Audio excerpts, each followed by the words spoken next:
So, should you use your emergency fund for the velocity banking strategy? Let's say you're making chunk payments using a line of credit or a HELOC. Should you take money from that emergency fund to pay down your line of credit or your chunk faster? That's a great question. Let's break it down and let's talk about it in today's training.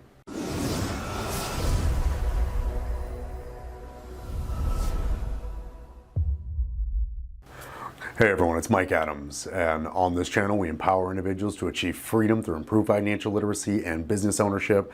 If you are new to this channel, make sure to click subscribe and click the bell so that way you get notified on any and all of our future content. So in today's video, guys, we're going to be discussing, should you use your emergency fund for the velocity banking strategy?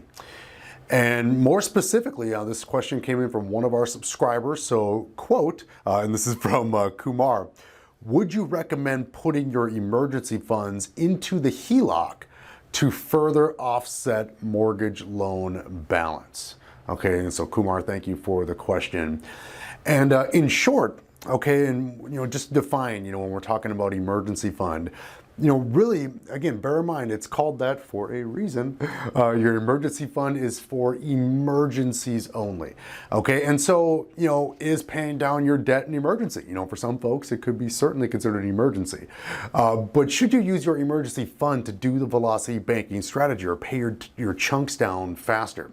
In my opinion, the answer is no. Okay, you should have an emergency fund in place. And to define that further, an emergency fund is anywhere from 3 to 6 months of your expenses in cash sitting in, let's say, a bank account or a bank savings account or a high yield savings account that you're going to use purely and utterly for emergencies. Now, when it comes to velocity banking, this is where we're, taking a loan, let's say a mortgage or an auto loan or a student loan, and you're leveraging a line of credit. You're either using a service like Plastiq or you're using a balance transfer check from that line of credit, and you're sending a big principal payment directly to that loan to knock down the principal balance, allowing you to save a ton of money in interest off the life of that loan. But you're bringing that over to the line of credit. And then from there, you're going to use your positive cash flow every single month to pay down that line of credit. And then from there, you'll make another chunk. And so to the question of should you take funds from your should you take money from your emergency fund in order to pay down those chunks? Again, my answer to that is no. You definitely want to maintain that 3 to 6 month reserve and leave that in place. Okay, save that for exactly what it's meant to be used for. As far as paying down those chunks, okay, when we determine our chunk size, you want to make sure that you're using a chunk that you can pay off in a reasonable amount of time based on your conservative cash flow. And so let's say you have $2,000 worth of cash flow every single month. Typically people are going to make anywhere from 3 to 6 month chunks. So with a $2,000 cash flow number, you can make a $12,000 chunk, okay, pulling $12,000 worth of principal from your loan over to your line. And within 6 months, you'd be able to pay down that chunk with your $2,000 in positive cash flow. If you want to do a 3-month chunk, you'd be looking at a $6,000 chunk.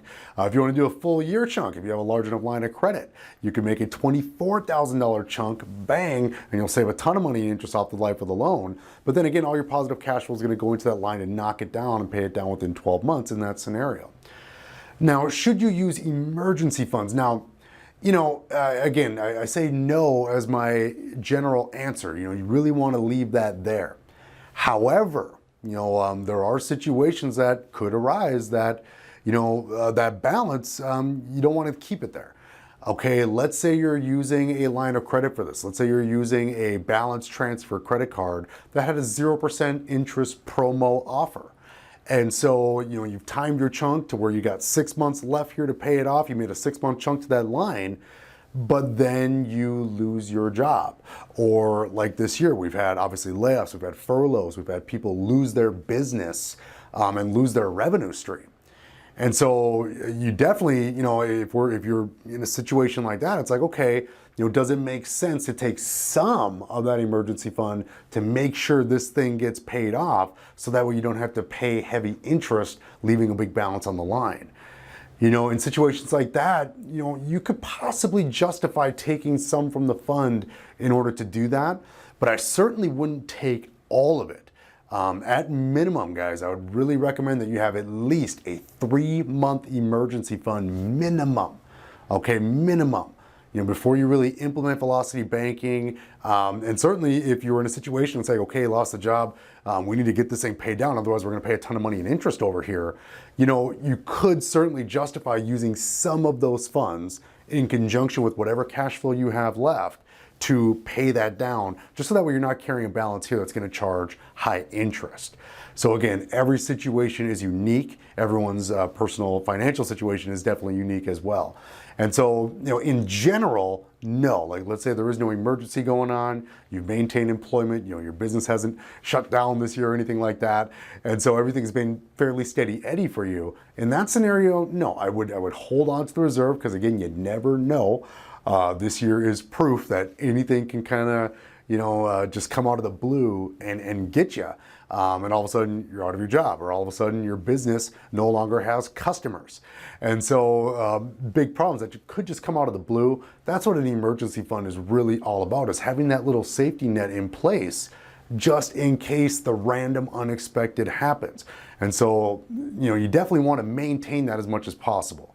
But again, if something were to happen to your revenue stream, if something was to happen where it's like, okay, I'm not able to pay down the chunk that I made in the right time frame that I want to, in order to avoid interest, it may make sense to take some of that cash sitting in a bank savings or in a high yield savings and pay down that debt, just so that way you don't end up having to pay heavy interest over here.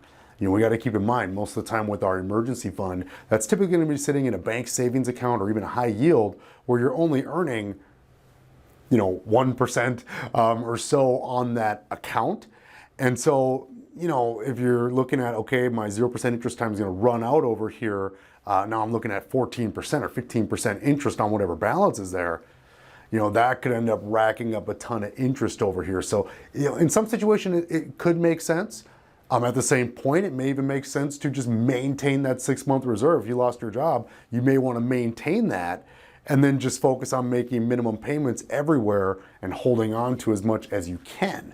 So, again, depending on the scenario, depending on how you feel about paying interest on, a line of credit potentially, you could justify using it.